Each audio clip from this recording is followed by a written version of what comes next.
पहले मेरे एक सहपाठी से मित्रता हो गई थी और मैं उस व्यक्ति में आसक्त हो गई और एक दूसरे से जीवन साथी जैसे संबंध भी कोशिश हुए। महाराज जी, अब गांव में लोग शव यात्रा करते हैं, बोले राम नाम सत्य है, सत्य बोलो मुक्ति है। इससे बड़ा और क्या ज्ञान होगा। राधे राधे महाराज जी। गुरुदेव, कुछ माह पहले मेरे एक सहपाठी से मित्रता हो गई थी और मैं उस व्यक्ति में आसक्त हो गई और एक दूसरे से जीवन साथी जैसे संबंध भी कोशिश हुए। महाराज जी, हालांकि वो ज्यादा दिन तक टिके नहीं ना ही रहे, बट कुछ परिस्थितियां आई और सब खत्म हो गया, परंतु मेरी उसमें आसक्ति इतनी ज्यादा हो गई कि मैं उसे भूल नहीं पा रही। महाराज जी, वो व्यक्ति दिख जाता है। अब वासनाओं के खेल खेलोगे, मन मलिन होगा तो भूल क्या पाओगे।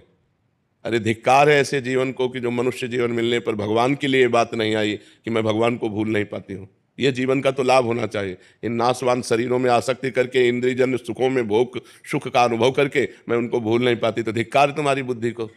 अपने जीवन को पतित करके, भ्रष्ट करके, बुद्धि को मनुष्य में आसक्त कर लिया। यही तो नरक जाने का रास्ता है, और कौन सा रास्ता है। जीवन साथी चुनना है तो एक बार चुन लिया और आजीवन उसका निर्वाह किया तो जीवन साथी है। तो विचार प्रवृत्ति हुई, आज इससे, कल उससे, परसों उससे, नरसों उससे। जिसे आजकल लोग कह रहे हैं ब्रेकअप, बॉयफ्रेंड गर्लफ्रेंड, ब्रेकअप, फिर बॉयफ्रेंड, फिर ब्रेकअप, फिर तीसरा बॉयफ्रेंड। ये क्या है? क्या आज शासन नहीं है ना माता पिता का शासन है, न समाज का शासन है, न शास्त्र का शासन, न भगवान का शासन, कोई स्वीकार नहीं है ना। इसलिए मनमानी आचरण होते हैं। मनमानी आचरण करने का अधिकार किसने दिया तुमको? या एक बार पाणी ग्रहण किया तो आजीवन निर्वाह किया?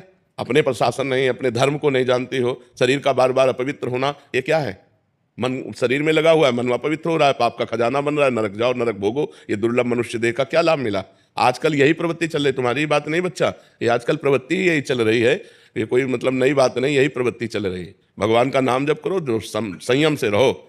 अगर स्त्री शरीर है तो किसी एक पुरुष का एक बार वरण करो, आजीवन वरण करो। छूट जाए तो ब्रह्मचर्य से रहो, आजीवन ब्रह्मचर्य रहो। ये व्यभिचार प्रवृत्ति से नरक जाने का रास्ता होता है। त्रिविधम नरकस्येदम द्वारम नाशन मात्मनः कामः क्रोधा तथा लोभा तस्मादित्यम तजेत। ये तीन नरक के द्वार हैं, काम क्रोध लोभ। इन्हीं में जो फंसे हुए नरक जाना है, और क्या करना है? नरक की प्रवृत्ति करनी। भूल नहीं पाती, तुम्हें घृणा हो जानी चाहिए कि जिसके लिए मैंने शरीर समर्पित किया वो आदमी मेरा हो नहीं हुआ, तो वो भूलने योग्य है, वो घृणा करने योग्य है। नाम जप करो और सही रास्ते से चलो, नहीं तो किसी काम का मनुष्य जीवन नहीं रह जाएगा।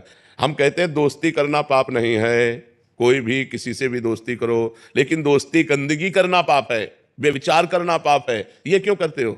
अगर आपको दोस्ती पक्की तो आजीवन निर्वाह करो, माता पिता का आशीर्वाद लो, देवताओं का अर्चन बंधन करो, ब्याह करो, एक साथ रहो, कोई बात नहीं, आजीवन रहो। ये क्या है? इससे बेविचार, उससे बेविचार, उससे बेविचार, तो किसी का शासन नहीं होता, इसलिए मनमानी आचरण होते। कोई तुम्हारी बहुत अवस्था है क्या? ये मनमानी आचरणों से क्या होगा? अपने जीवन को खोखला करके नरक जाओ, नरक का रास्ता पुष्ट करो। इसलिए बच्चा सावधान, नाम जप करो और सावधान रहो, और भगवान का आश्रय लेकर के धर्म पूर्वक जीवन व्यतीत करो। मनुष्य जीवन ये दिव्य मिला है, इससे भगवान की दिव्यता प्राप्त करो। अब हम कहते हैं ठीक है गृहस्थ में जाना है, गृहस्थ में जाइए, लेकिन किसी एक पुरुष का ऐसा वर्णन करो। देखो आजकल मनमानी चल रहा है। माता पिता वर खोजते थे, पंडितों से विचार किया जाता था, बड़े धर्म पूर्वक देवी देवताओं की आराधना करके ब्याह होते थे, आजीवन निर्वाह होता था। हमने कभी नहीं सुना डिवोर्स, गांव में कभी डिवोर्स नहीं सुना हमने। ये जो व्यभिचार प्रवृत्ति शुरू ना, गर्ल फ्रेंड और बॉय फ्रेंड और लिव इन रिलेशन, यहाँ से शुरू हुआ है डिवोर्स। नहीं, हमने कभी डिवोर्स नहीं सुना। आजीवन निर्वाह क्योंकि माता पिता ने किया, देवी देवताओं का पूजन करके, शास्त्र के पंडित के अनुसार अग्नि के फेरे लेकर, तब कहीं वो धर्म से चलो। इस तरह की मनमानी आचरण कोई भी मत करो, नहीं तो पछताना पड़ेगा। संसार का बड़ा विचित्र स्वरूप है, होश में चलना चाहिए।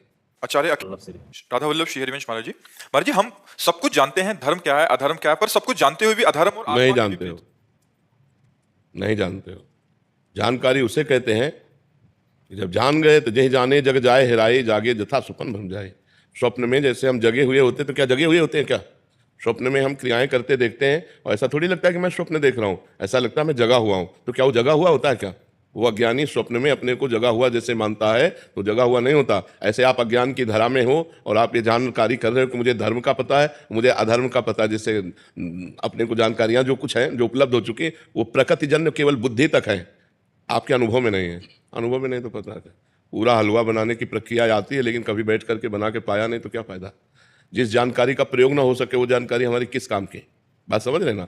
इसका तात्पर्य हुआ कि हम अध्यात्म बल से कमजोर हैं। हम जानते हैं कि ये नहीं करना चाहिए, हम जानते हैं ये करना चाहिए, तो जो करना चाहिए वो कर नहीं पाते, जो नहीं करना चाहिए वो हम छोड़ नहीं पाते। ईमानदारी का विषय ये है। इसका कारण हमारे अंदर अध्यात्म बल की कमी है।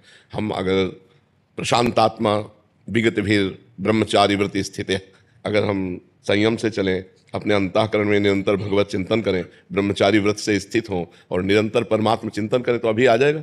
जो नहीं करना, वो नहीं करना, चाहे प्राण निकल जाए, और जो करना है वो उत्साह संपन्न होकर के करना है। तो हमारे अंदर जो जानकारियां, उनका प्रयोग ना करने का जो हमारे अंदर असमर्थता है, वो आध्यात्मिक की कमी है। यदि हम खूब भगवान नाम जप करें, शास्त्र स्वाध्याय करें, ब्रह्मचर्य से रहें, पवित्र आहार करें, तो बहुत बढ़िया आ जाए, बहुत बढ़िया आ जाए, स्थिति बन जाए हमारी, और हम भगवत चिंतन रहित हैं। इसीलिए हमारे, तो इसलिए ये जानकारी होते हुए भी हम नहीं जानकार हैं। जानकारी अगर जितने आपको जानकारी, अगर उसका प्रयोग कर ले तो आप ब्रह्म सिद्ध महापुरुष हो जाए। किसको जानकारी नहीं? जब गांव में लोग शव यात्रा करते हैं, बोले राम नाम सत्य है, सत्य बोलो मुक्ति है। इससे बड़ा और क्या ज्ञान होगा?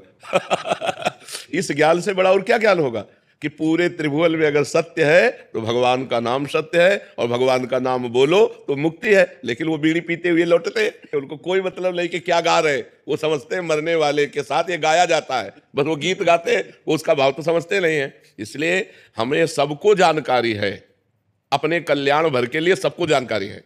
सबको ही जानता है मरना है, सब देख रहे हैं एक दूसरे का मरना, सबको पता है यहाँ सब नाशवान है, सबको पता है यहाँ से कोई कुछ लेके नहीं जाता। बस इतनी जानकारी काफ़ी है। अगर हम परमार्थ में चल दें और इतनी जानकारी हमारी पक्की रहे तो हम तो महात्मा बन जाए। लेकिन ये जानकारी ना जानकारी के अंतर्गत ही है। जैसे स्वप्न में जगा हुआ मानता हुआ भी वो सो रहा है, वो अपने को जगा हुआ मानता है, लेकिन जब जगेगा तो स्वप्न हट जाएगा।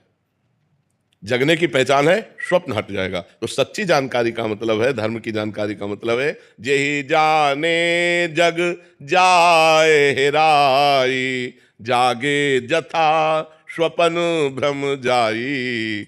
जो जान गया तो उसके सामने से संसार ऐसे गायब हो जाता है जैसे स्वप्न का पूरा दृश्य जागने पर गायब हो जाता है। फिर दिखाई क्या देता है? सिय राम मैं सब जग जानी, करूं प्रणाम जोरी जुग पानी। तो हम अपनी जानकारी को सत्य बनाएं, हम अपनी जानकारी का प्रयोग कर सके, इसलिए खूब नाम जप करो और ब्रह्मचर्य का जरूर ध्यान दो। आज व्यभिचार परायण हमारी जनता हो रही है, जिधर देखो व्यभिचार का बोलबाला है। वो सब अपवित्र बुद्धि। अध्यात्म को धारण करने के लिए जो गृहस्थ में है तो उचित ब्रह्मचर्य, और विरक्त में है तो पूर्ण ब्रह्मचर्य। ब्रह्मचर्य के बिना, ब्रह्मचर्य जीवन की नींव है।